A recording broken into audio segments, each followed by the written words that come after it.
എറണാകുളം ശിവക്ഷേത്രത്തിൽ ഉത്സവം നടക്കും. ഉത്സവത്തോടനുബന്ധിച്ച് അന്നദാനവും പതിവായിട്ടുണ്ട്. കൊച്ചി ദേവസ്വം ബോർഡിൻ്റെ കീഴിലുള്ള എറണാകുളം ജില്ലയിൽ തന്നെ ഏറ്റവും സമ്പന്നമായ ഒരു ക്ഷേത്രമാണ് എറണാകുളം ശിവക്ഷേത്രം. ഇതിനേക്കാൾ നടവരവുള്ള ക്ഷേത്രങ്ങൾ ജില്ലയിൽ തന്നെ ഉണ്ട്. പക്ഷേ എറണാകുളം ശിവക്ഷേത്രത്തിൻ്റെ ഒരു പ്രത്യേകത, അവിടുത്തെ സ്ഥിരം ഭക്തന്മാരിൽ നല്ലൊരു ഭാഗം പ്രധാനപ്പെട്ട സർക്കാർ ഉദ്യോഗസ്ഥന്മാരും ഹൈക്കോടതി ജഡ്ജിമാരും അതുപോലെ ഹൈ പ്രൊഫൈലിലുള്ള ആളുകളുമാണ് എന്നുള്ളതാണ്. അപ്പോൾ അവിടുത്തെ ക്ഷേത്രത്തിലെ ഉത്സവവും ഏതാണ്ട് ഇതേ രീതിയിൽ തന്നെ വളരെ ഗംഭീരമായിട്ടാണ് നടത്തപ്പെടുന്നത്.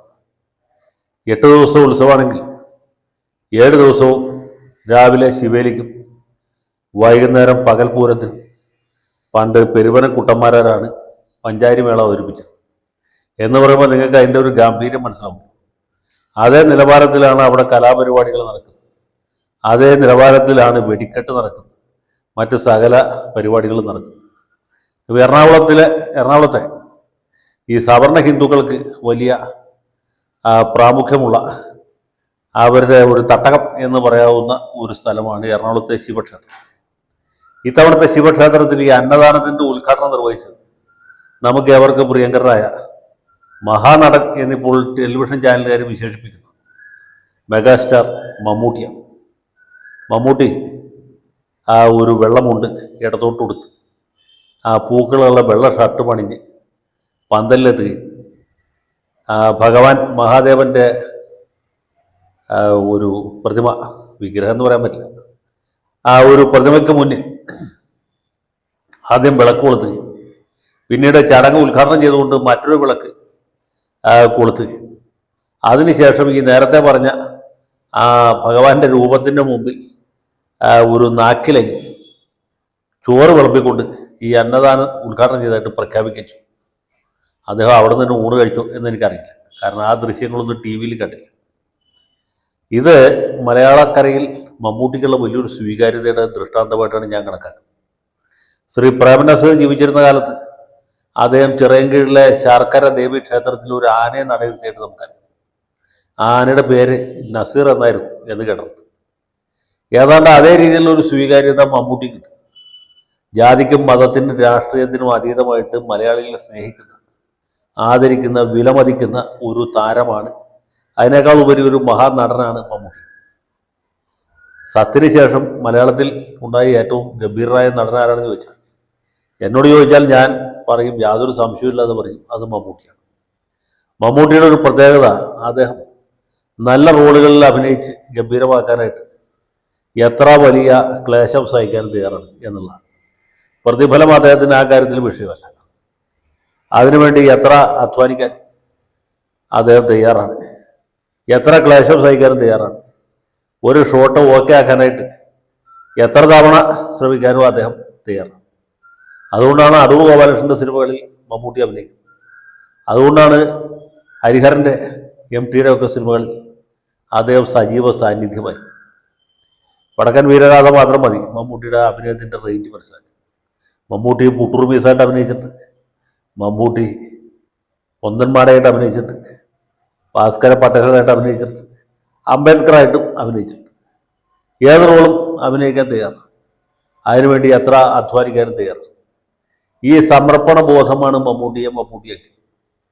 അതുകൊണ്ടാണ് മറ്റൊരു നടനും ആ നിലയിലേക്ക് എത്താത്തത് എന്ന് ഞാൻ പറയും. എനിക്ക് വളരെ സ്നേഹമുള്ള, ആദരവുള്ള, ബഹുമാനമുള്ള ഒരു നടനാണ് മമ്മൂട്ടി.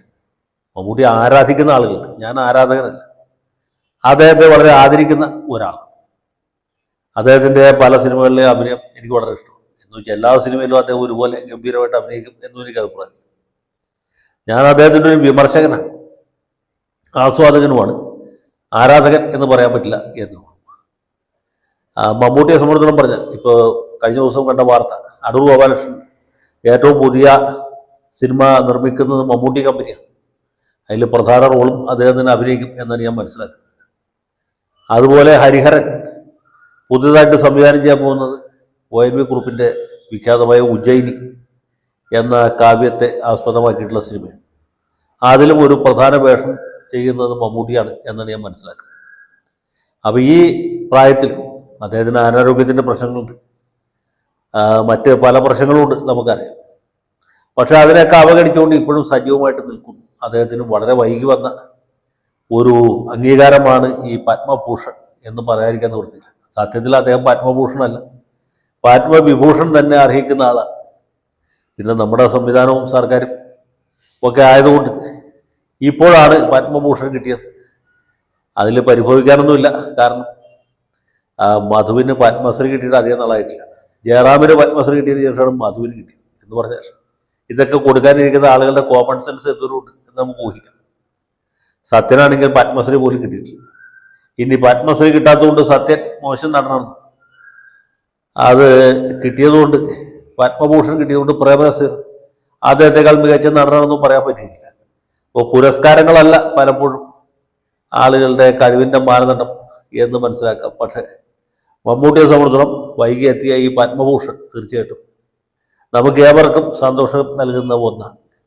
പിന്നെ അദ്ദേഹത്തിന് കൊടുത്തപ്പോൾ അതുമായി ബന്ധപ്പെട്ട് എന്തിനും ഉണ്ടാവുമല്ലോ, എന്തുകൊണ്ട് മമ്മൂട്ടിക്ക് ഇതുവരെ കൊടുത്തില്ല, എന്തുകൊണ്ട് വെള്ളാപ്പള്ളി നടേശൻ്റെ കൂടെ കൊടുത്തു എന്നൊക്കെ ചോദിച്ചാൽ അതിന് യാതൊരു മറുപടിയും പറയാനില്ല. ഇതൊക്കെ പുരസ്കാരങ്ങൾ നിർണ്ണയിക്കുന്നവരുടെ വിവേചനാധികാരത്തിൽപ്പെട്ട കാര്യമാണ്. ഒരു കാര്യം വെള്ളാപ്പള്ളി നടേശൻ പറഞ്ഞത് ശരിയാണ്. ഈ സിനിമാ നടൻ മമ്മൂട്ടിയുടെ ജന്മനക്ഷത്രം ചിങ്ങമാസത്തിലെ അനിഴമാണ്. വെള്ളാപ്പള്ളി നടേശൻ്റെ ജന്മനക്ഷത്രവും ചിങ്ങമാസത്തിലെ അനിഴമാണ്. ചിങ്ങമാസത്തിലെ അനിഴ നക്ഷത്രമുള്ള ആളുകൾക്ക് ഇപ്പോൾ വല്ല ശുക്രദശ, വ്യാഴത്തിൻ്റെ അപഹാരവും വേറെ എന്തെങ്കിലും ആയിരിക്കും എന്നെനിക്ക് തോന്നുന്നു. ഏതായാലും മമ്മൂട്ടിയെ സർവാത്മന അഭിനന്ദിക്കുന്നു. അദ്ദേഹത്തെ കൊണ്ട് അന്നദാനത്തിൻ്റെ ഉദ്ഘാടനം നിർവഹിപ്പിച്ച കൊച്ചി ദേവസ്വം ബോർഡ് ഭാരവാഹികളെ, എറണാകുളം ക്ഷേത്ര പരിപാലന കമ്മിറ്റി ഭാരവാഹികളെയും അഭിനന്ദിക്കുന്നു. എൻ്റെ ഓർമ്മയിൽ നമ്മുടെ തിരക്കഥാകൃത്ത് SN സ്വാമിയായിരുന്നു ഈ ക്ഷേത്ര ഉപദേശക സമിതിയുടെ ഒരു പ്രധാനപ്പെട്ട ഭാരവാഹി. അദ്ദേഹത്തിൻ്റെ താല്പര്യപ്രകാരം അദ്ദേഹത്തിൻ്റെ സ്വാധീനത്തിലുമായിരിക്കും മമ്മൂട്ടി ഇത് ഉദ്ഘാടനം ചെയ്യാൻ എത്തിയത് എന്ന് ഞാൻ വിചാരിക്കുന്നു. ഏതായാലും മതമൈത്രിയുടെ കൂടി പ്രതീകമായി മാറിയിരിക്കുന്ന ഏവർക്കും പ്രിയങ്കരനായ മമ്മൂട്ടിയെ ഒരിക്കൽ കൂടി അഭിനന്ദിച്ചുകൊണ്ട് ഈ എളിയ വാക്കുകൾ അവസാനിപ്പിക്കും. ഇനി എൻ്റെ ഈ വചനങ്ങൾ കൊണ്ട് അദ്ദേഹത്തിൻ്റെ അഭിനയത്തിന് എന്തെങ്കിലും ഒരു അപകർഷം ഉണ്ടായി കാണരുത് എന്ന് മാത്രമേ എനിക്ക് ആഗ്രഹമുള്ളൂ.